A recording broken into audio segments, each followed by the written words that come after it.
ಬಹುಪಾಲು ಮಾಧ್ಯಮಗಳು ಕೆಲವು ಬಹುಪಾಲು ಜನರ ಕಿವಿಗೆ ಹೂ ಹಿಡ್ತಿವೆ. ಭೀಮನ ವಿಚಾರದಲ್ಲಿ ಒಂದು ಲೆಟರ್ ತೋರಿಸ್ತಿವೆ. ಆ ಲೆಟರ್ ಕೊಟ್ಟು ಈ ಸುದ್ದಿ ಮಾಡಿಸೋಕೆ ಹೇಳಿದವ್ರು ಯಾರೋ ಗೊತ್ತಿಲ್ಲ. ಫಸ್ಟ್ ಆಫ್ ಆಲ್ ಇದು ಕೋರ್ಟ್ ಟ್ರಯಲ್ ಅಲ್ಲ, ಒಂದು ಸಾಮಾನ್ಯ ಜ್ಞಾನವನ್ನು ನಿಮ್ಮ ಮುಂದೆ ಇಡ್ತಾ ಇದ್ದೀನಿ. ಒಂದು ಲೆಟರ್ ನಮ್ಮಲ್ಲಿ ಮಾತ್ರ, ನಮ್ಮಲ್ಲಷ್ಟೇ ಮಾತ್ರ, ಇನ್ನೆಲ್ಲೂ ಇಲ್ಲ ಅಂತ ದೊಡ್ಡ ಬ್ರೇಕಿಂಗ್ ಹಾಕೋತಾರೆ. ಆಗ ಒಂದು ಸುದ್ದಿಯನ್ನು ಹೇಳ್ತಾರೆ. ನೋಡಿ, ಭೀಮ ಬರೆದ ಪತ್ರ, ಭೀಮ ಎಂಥವನು, ಕಳ್ಳ, ಸರ್ಟಿಫಿಕೇಟ್ ಕೊಟ್ಟರು ಕಳ್ಳ ಅಂತ. ಅವರು ಸುದ್ದಿ ಕೊಟ್ಟಂಥವ್ರ ಏನೊಂದು ಪ್ರತ್ಯಕ್ಷದರ್ಶಿನೋ ಮತ್ತೊಬ್ಬರು ಅವರೇ ಹೇಳಬಹುದು, ಕದೀತಿದ್ದ ಚಿನ್ನವನ್ನ. ಓಕೆ, ಸರಿಯಪ್ಪ, ಅದೇನೋ ಸುದ್ದಿ ಬಂತು, ಅದನ್ನು ಸ್ವಲ್ಪ ಯೋಚಿಸಿ ಸರಿ ತಪ್ಪುಗಳ ಲೆಕ್ಕ ಹಾಕಿ. ಅಲ್ಲಿ ಡೆಸ್ಕ್ ಅಂತ ಇರುತ್ತೆ. ಸುದ್ದಿ ಬಂದ ಕೂಡಲೇ ಇನ್ಪುಟ್ಟಿಂದ ಔಟ್ಪುಟ್ಟಿಗೆ ಬರುತ್ತೆ, ಔಟ್ಪುಟ್ಟಿಂದ ಒಬ್ಬ ಬುಲೆಟಿನ್ ಪ್ರೊಡ್ಯೂಸರ್ಗೆ ಬರುತ್ತೆ, ಬುಲೆಟಿನ್ ಪ್ರೊಡ್ಯೂಸರ್ ಒಬ್ಬ ಕಾಪಿ ಎಡಿಟರ್ ಕೊಡ್ತಾರೆ. ಅಷ್ಟು ಜನ ದೊಡ್ಡವರೆಲ್ಲ ನೋಡ್ತಾ ಬರ್ತಾರಲ್ಲ, ಸರಿ ಯಾವುದು ತಪ್ಪು ಯಾವುದು, ಯಾವುದನ್ನು ಹಾಕಬೇಕು ಯಾವುದನ್ನು ಬಿಡಬೇಕು, ಅದೇ ಸುದ್ದಿ ಮನೆ. ಎಲ್ಲವನ್ನು ಹಾಕುತ್ತೆ ಅನ್ನೋದಾದರೆ ಸಿಕ್ಕಿದ್ದೆಲ್ಲ ಹಾಕಬಹುದು. ಯಾಕೆ ಈ ಮಾತನ್ನು ಹೇಳ್ತಿದ್ದೀನಿ ಅಂದರೆ, ಕಳ್ಳತನ ಎಂದರೇನು? IPC 378, ಈಗಿನ BNS 303, ಅನುಮತಿ ಇಲ್ಲದೆ ಮೋಸದಿಂದ ಚರಾಸ್ತಿಯನ್ನು ಅಪ್ರಾಮಾಣಿಕವಾಗಿ ತೆಗೆದುಕೊಳ್ಳುವಂಥದ್ದು ಕಳ್ಳತನ ಆಗತ್ತೆ. ಇಲ್ಲಿ ಒಂದು ವಿಚಾರ ಹೇಳಬೇಕು ನಿಮಗೆ. ಇವರೆಲ್ಲ ಹೇಳ್ತಿರುವಂಥದ್ದು, ಮಾಧ್ಯಮಗಳು ಪುಂಗುತ್ತಿರುವಂಥದ್ದು, ಒಂದು ಹೆಣದಿಂದ ಚಿನ್ನವನ್ನು ಕಿತ್ಕೊಂಡು ಹೋಗ್ತಿದ್ದ ಅಂತ ಹೇಳ್ತಾರೆ. ಫಸ್ಟ್ ಆಫ್ ಆಲ್, ಕೋರ್ಟ್ ಒಂದು ಡೆಡ್ ಬಾಡಿಯನ್ನು ಲೀಗಲಿ ಪರ್ಸನ್ ಅಂತಲೇ ಕನ್ಸಿಡರ್ ಮಾಡೋದಿಲ್ಲ ಬಹುಪಾಲು ಕೇಸ್ಗಳಲ್ಲಿ. ನಾನು ಆರಂಭದಲ್ಲಿ ನಿಮ್ಗೆ ಹೇಳಿದೆ, ಇದು ಕೋರ್ಟ್ ಟ್ರಯಲ್ ಅಲ್ಲ. ನಾನು ನಿಮ್ಗೆ ಗಮನಕ್ಕೆ ತರುವಂಥದ್ದು ಒಂದು ವಿಷಯ, ಸುದ್ದಿ ಹೇಗೆ ತಗೋತಾರೆ, ಯಾವ ಕಾರಣಕ್ಕೋಸ್ಕರ ತಗೋತಾರೆ, ತೇಲಿಸಿ ಬಿಡೋದಕ್ಕೆ ತಗೋತಾರ, ದಿಕ್ಕು ತಪ್ಪಿಸೋದಕ್ಕೆ ತಗೋತಾರ, ಅದು ನಿಮಗೆ ಬಿಟ್ಟಿದ್ದು. ನನಗೆ ಗೊತ್ತಿರೋದನ್ನು ನಾನು ನಿಮ್ಗೆ ಹೇಳ್ತೀನಿ. ಹೆಣದಿಂದ ಚಿನ್ನ ಕದೀತಿದ್ದ. ಇನ್ನೂ ಬಹುಮುಖ್ಯ ವಿಚಾರ ನೋಡಿ, ಪೊಲೀಸ್ ಇಲಾಖೆ, ಗೌರವಾನ್ವಿತ ಪೊಲೀಸ್ ಇಲಾಖೆಗೆ ಮತ್ತು ನ್ಯಾಯ ವ್ಯವಸ್ಥೆಗೆ ಎಷ್ಟರ ಮಟ್ಟಿಗಿನ ಅಪಮಾನವನ್ನು ಮಾಡ್ತಾರೆ ಕೆಲವರು ಅನ್ನೋದಕ್ಕೆ example, 1973 K Mohammed versus state, ಕೇರಳದ್ದು ಒಂದು ಎಕ್ಸಾಂಪಲ್ ಇದೆ. ಒಬ್ಬ ಕೆ ಮೊಹಮ್ಮದ್ ಅನ್ನುವಂಥ ವ್ಯಕ್ತಿ ಸತ್ತ ಹೆಣದ ಕಿವಿಯನ್ನು ಕೊಯ್ದು ಒಡವೆ ತಗೊಂಡೋಗಿರ್ತಾನೆ. ಕೋರ್ಟ್ ಫೈನಲಿ ಹೇಳುತ್ತೆ, ಅವನು ಸತ್ತ ಹೆಣದಿಂದ ಒಡವೆಯನ್ನು ಕಿತ್ಕೊಂಡು ಹೋಗಿದ್ದಾನೆ, ಅದು ರಾಬರಿ ಅಡಿಯಲ್ಲಿ, ಕಳ್ಳತನದ ಅಡಿಯಲ್ಲಿ ಬರೋದಿಲ್ಲ. ಬದಲಾಗಿ IPC 404 ಅಥವಾ BNS 315 ಅಡಿಯಲ್ಲಿ ಬರುತ್ತೆ. ಇದು ಕಳ್ಳತನ ಅಲ್ಲ, ರಾಬರಿ ಅಲ್ಲ. ಏನು ಹೇಳುತ್ತೆ ಈ 404 IPC ಅಥವಾ 315 BNS? Dishonest misappropriation of property possessed by deceased person at the time of death. ಮೃತನ ಆಸ್ತಿಯನ್ನ ಮರಣದ ಸಮಯ ಅಪ್ರಾಮಾಣಿಕವಾಗಿ ತೆಗೆದುಕೊಳ್ಳುವುದು ಅಥವಾ ದುರುಪಯೋಗಪಡಿಸಿಕೊಳ್ಳುವುದು ತಪ್ಪು. ಇದು ಕಳ್ಳತನದ ಅಡಿಯಲ್ಲಿ ಬರುವುದಿಲ್ಲ. ಸಿಂಪಲ್. ಕ್ರೈಮ್ ರಿಪೋರ್ಟರ್ ಯಾರಾದರೂ ಗೊತ್ತಿದ್ದರೆ, ಸರ್ ಅದು ಕಳ್ಳತನದ ಅಡಿಯಲ್ಲಿ ಬರೋದಿಲ್ಲ, ನಾವು ಹಾಕಿದ್ರೆ ನಮಗೂ ಕೂಡ ನಾಳೆ ಭೀಮ ಹೊರಗಡೆ ಬಂದರೆ ಆತನಿಗೆ ಧೈರ್ಯ ಇದ್ದರೆ ಮತ್ತೆ ಈ ಮಹಾನ್ ಪ್ರವಾಹದ ಎದುರಲ್ಲಿ ಈಸಿ ಪಾಪ ಗೆಲ್ತಾನೋ ಬಿಡ್ತಾನೋ, ಆತನಿಗೆ ಬಿಟ್ಟಿದ್ದು, ಗೆದ್ದ ಮೇಲೆ ಮಾನನಷ್ಟ ಮೊಕದ್ದಮೇನೋ ಮತ್ತೊಂದು ಹಾಕಬಹುದು ಅಂತ ಹೇಳುವಂತಹ ಸಣ್ಣದೊಂದು ಯಾರು ಕೂಡ ಸಲಹೆ ಕೊಟ್ಟಿರಲಿಕ್ಕಿಲ್ಲ, ತಗೊಂಡಿದ್ದಾರೆ. ಇದು ಓಕೆ, ಕಳ್ಳತನ ಓಕೆ, ಏನೋ ಬಿಡಪ್ಪ ಓಕೆ ಅಂತ ಅನ್ನೋಣ. ಆ ನಂತರದಲ್ಲಿ ಭೀಮ ಬರೆದ ಪತ್ರದಲ್ಲಿ ಇಂಥದ್ದಿದೆ, ಸ್ವಾಮಿ ಇಂಥವ್ರು ಪೊಲೀಸರೆಲ್ಲ ಇದ್ರಲ್ಲ, ಅವತ್ತು ನಾನು ಇಂತಹ ಒಂದು ಹೆಣವನ್ನು ದಫನ್ ಮಾಡಿದ್ದೀನಿ, ಆ ಹಣವನ್ನು ಕೊಡಿಸಿ. ಓಕೆ, ಪೊಲೀಸರ ಸಮ್ಮುಖದಲ್ಲಿ ಈತ ದಫನ್ ಮಾಡಿದ್ದಂತೆ. ಹಾಗಿದ್ರೆ ಅಧಿಕೃತವಾಗಿ ಪಂಚಾಯಿತಿ ಅವರನ್ನು ಯಾಕೆ ನೇಮಿಸಿಕೊಂಡಿತ್ತು ಅಥವಾ ಅವರನ್ನು ಯಾಕೆ ತಗೊಂಡಿತ್ತು? ಆತ ಕಳ್ತನ ಚಿನ್ನ ಕದಿತಾನೆ ಅನ್ನೋದು ಗೊತ್ತಿದ್ರೂ ಕೂಡ ಯಾಕೆ ತಗೊಂಡಿತ್ತು? ಒಂದು. ಎರಡೇದು, ಪೊಲೀಸರ ಎದುರಲ್ಲಿ ಸುಪರ್ದಿಯಲ್ಲಿ ದಫನ್ ಆಗಿದೆ. ಹಾಗಿದ್ರೆ ಪೊಲೀಸರಿಗೆ ಏನಾದರೂ ಏನಂತ ಹುಚ್ಚ? ಅವರೇ ದಫನ್ ಮಾಡಿಸಿ, ಅವರೇ ರಿಪೋರ್ಟ್ ಬರೆದು ಡೈಲಿ ಡೈರಿಲೋ ಮತ್ತೊಂದ್ರಲ್ಲೋ ಮಗದೊಂದ್ರಲ್ಲೋ ಮತ್ತೆ ಇವನು ಹೇಳ್ದ ಅನ್ನೋ ಕಾರಣಕ್ಕೋಸ್ಕರ ಅದೇ ಜಾಗಕ್ಕೆ ಬಂದು ಅಲ್ಲಿ ಕೆದಕ್ಕೊಂಡು ಕೂತ್ಕೋತಾರ? ಒಂದೇದ್ದು.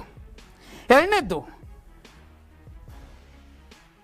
ವಿಟ್ನೆಸ್ ಪ್ರೊಟೆಕ್ಷನ್ ಆಕ್ಟ್ 2018 ಹೇಳ್ತಾ ಇದ್ದಾರೆ ಅವನು ಕಳ್ಳ, ಈ ಥರ ಪತ್ರ ಬರೆದಿದ್ದ. ಅರೆ, ಒಂದು ಪ್ರತಿಬಂಧಕಾಜ್ಞೆಯನ್ನು ಮತ್ತೊಬ್ಬರು ತರ್ತಾರ, ಅಲ್ಲಿಂದ ನಮ್ಮ ಹೆಸರುಗಳನ್ನು ಬಳಸಬಾರ್ದು ಅಂತಾರೆ.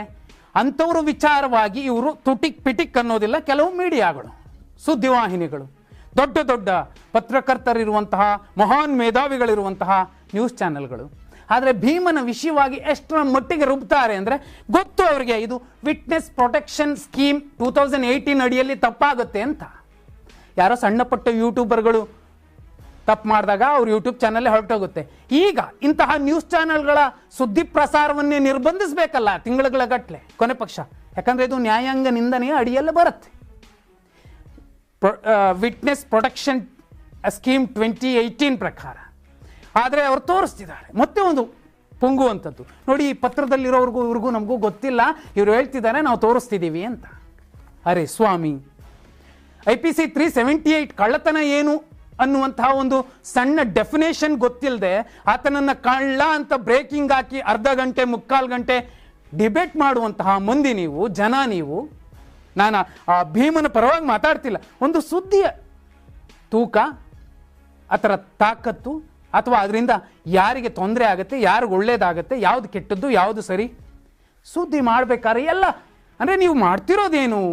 ಭೀಮ ಹೇಳ್ತಿರೋದೆಲ್ಲ ಸುಳ್ಳು ಅನ್ನೋದಕ್ಕೆ ಸಾಕ್ಷಿ ನಮ್ಮ ಬಳಿ ಇದೆ, ನೋಡಿ ನೋಡಿ ನೋಡಿ ನೋಡಿ. ಒಂದು ಸಾಮಾನ್ಯ ಜ್ಞಾನ. 378 ಏನು ಅಥವಾ 404 ಏನು, ಅದಕ್ಕೇನು ಶಿಕ್ಷೆ, ಇದಕ್ಕೇನು ಶಿಕ್ಷೆ, ಯಾರೋ ಬಂದು ಹೇಳಿದ್ರು.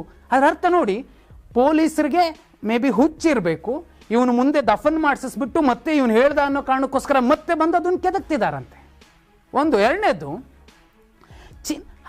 ಚೀರ LLB ಓದಿರುವಂತಹ ಮಂದಿನ ಇಂತಹ ಹೇಳಿಕೆಗಳನ್ನು ಕೊಡ್ತಿದ್ದಾರೆ ಅಂದರೆ ಸಾಮಾನ್ಯರು, ಒಂದು ಲಾ ಬಗ್ಗೆ ಸರಳ ಕಾನೂನನ್ನು ತಿಳ್ಕೊಂಡಿರುವಂಥವ್ರು, ತಿಳ್ಕೋಬೇಕು ಅನ್ನುವಂಥವ್ರು ಯಾವ ರೀತಿ ಯೋಚನೆ ಮಾಡಬೇಕು? ಭೀಮ ಕಳ್ಳನೋ ಸುಳ್ಳನೋ ಮತ್ತೊಂದೋ ಗೊತ್ತಿಲ್ಲ, ಆದರೆ ಈ ಸುದ್ದಿಯನ್ನು ಬಿತ್ತರಿಸುವಂಥವ್ರು ಮತ್ತು ಸುದ್ದಿಯನ್ನು ಅಳೆದು ತೂಗಿ ಕೊಡಬೇಕಾಗಿರುವಂಥವ್ರು ನ್ಯಾಯಸ್ಥಾನದಲ್ಲಿ ಒಂದು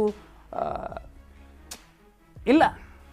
ಇನ್ನೂ ನಾವು ಯಾಕೆ TV ಚಾನೆಲ್ಗಳನ್ನು, ಅಂತಹ TV ಚಾನೆಲ್ಗಳನ್ನು ನೋಡಬೇಕು ಅಥವಾ ನೋಡಬಾರ್ದು ಅನ್ನೋದು ನಮ್ಮ ವಿವೇಚನೆಗಳಿಗೆ ಬಿಟ್ಟಿದ್ದು ಅಂತ ಅನಿಸುತ್ತೆ.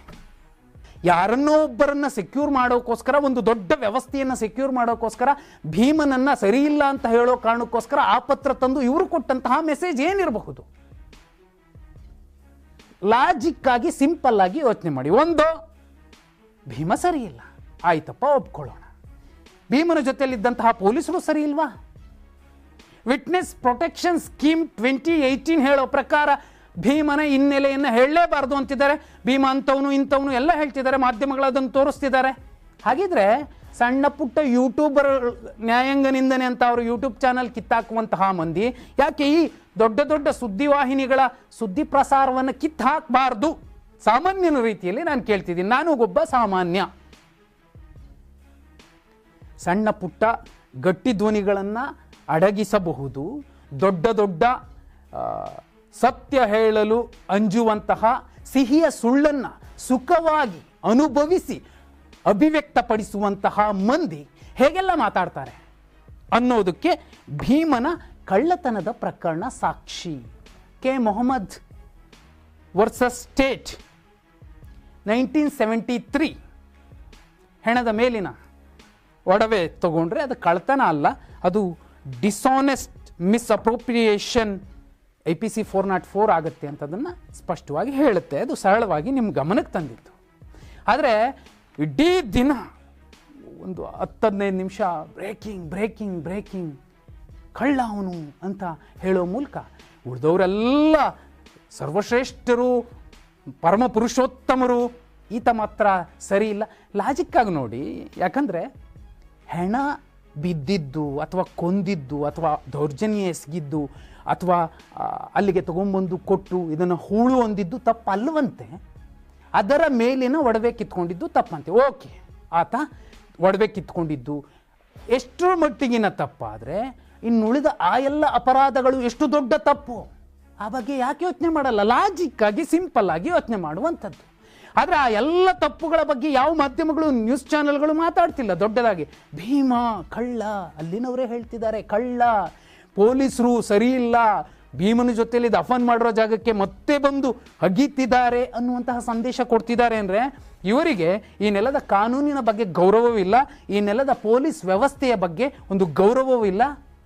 ಆದಾಗ್ಯೂ ದೊಡ್ಡ ದೊಡ್ಡ ಜನರಂತೆ ಬಂದು ಕೂತ್ಕೊಂಡು ಬ್ರೇಕಿಂಗ್ ಬ್ರೇಕಿಂಗ್ ಬ್ರೇಕಿಂಗ್ ಇಂತಹ ಸುದ್ದಿವಾಹಿನಿಗಳನ್ನು ಇನ್ನೂ ನೋಡಬೇಕಾ ಅನ್ನುವಂತಹ ಕರ್ಮ ಮತ್ತು ಧರ್ಮಗಳು ನಿಮಗೆ ಬಿಟ್ಟಿತ್ತು.